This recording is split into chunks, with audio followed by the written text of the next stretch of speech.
Wow. The last few weeks, right? It's just been a tidal wave of AI news, with one massive announcement after another. If you're feeling like you're struggling to keep your head above water, hey, don't worry. In the next few minutes, we're going to make sense of it all. Yeah, I mean, if you feel like you're trying to drink from a fire hose, you are definitely not alone. The pace of innovation right now is just staggering. But that's why we're here. We're going to break it all down for you. So let's think of this as your guide through the storm.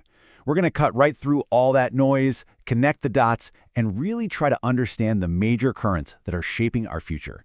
And we're going to start with something pretty wild. How AI is becoming, well, a lot more human. Okay, so first up, we're seeing AI literally break out of our screens and step into the physical world.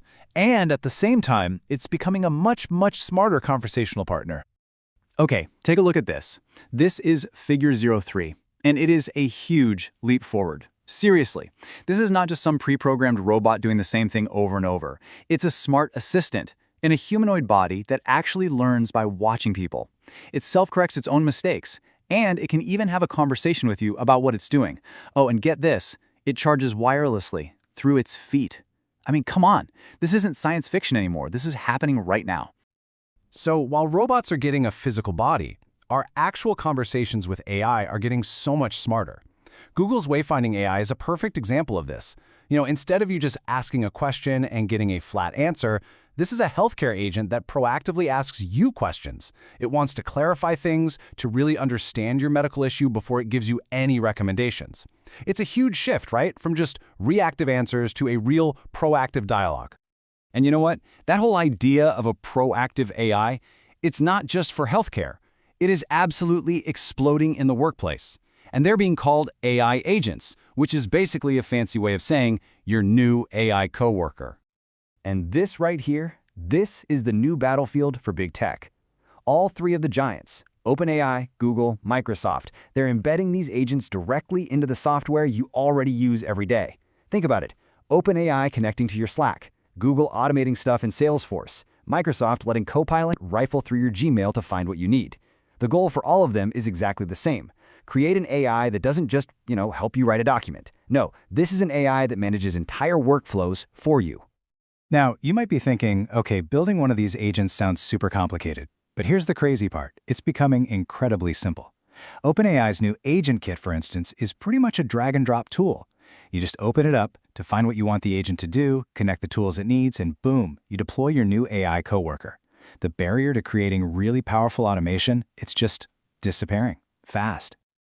So, okay, these super capable, agent-like AIs, they're not just shaking up the office.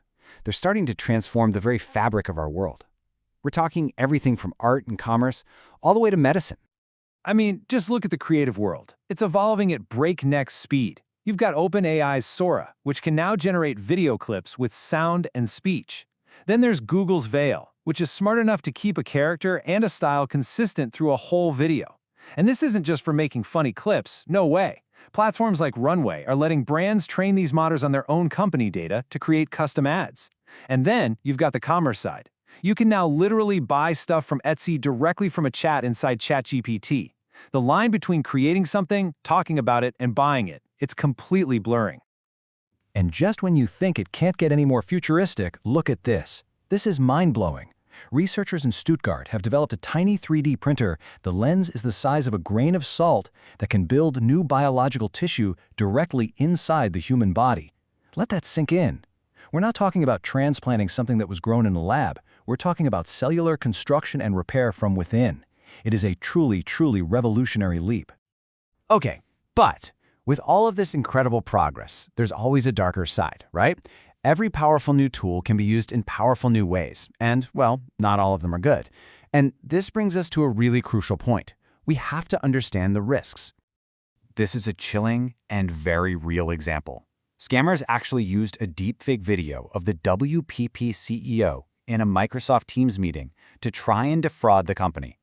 They set up a fake WhatsApp account, the whole thing, all to try and get them to transfer funds and hand over sensitive data. And the only thing that stopped this whole scam, one alert manager who just noticed something was off. It just goes to show you how incredibly sophisticated these attacks are becoming. And it's not just about malicious people using these tools. We also have to remember the fundamental limitations of the AI itself. A recent study found that, yeah, ChatGPT is great at spitting out structured medical facts, like the names of diseases or medications, but it completely falls apart when it has to interpret a vague, human description, like, my stomach feels weird. And that's the key, right? It lacks real causal reasoning. It's an incredibly powerful pattern-matching machine, but it's not a doctor who can actually understand context. Okay, so we've seen these incredible new abilities, we've seen how it's getting integrated into our work, the creative explosion, and the really serious dangers. So let's pull all of this together. What does this all actually mean for us right now? When you step back and look at the whole picture, three big currents really start to stand out. First, there's the rise of these AI agents. This means AI is shifting from being just a tool you use to being a coworker that does tasks for you. Second, that coworker is moving in. This deep integration means AI isn't some separate app anymore. It's being baked right into Windows, Office, Google Drive, the stuff you use every single day. And third, the way we even talk to AI is evolving way beyond the keyboard. We're moving into voice, physical robots, and as we saw, even into our own biology. And all of that leaves us with one final big question. This flood of AI, it's here and it's not going away. So what are we going to do about it? Are we going to build an ark to try and protect ourselves from it all? Are we going to try and build a dam to control it? Or do we just have to learn how to swim in these powerful new currents? The choice really is ours.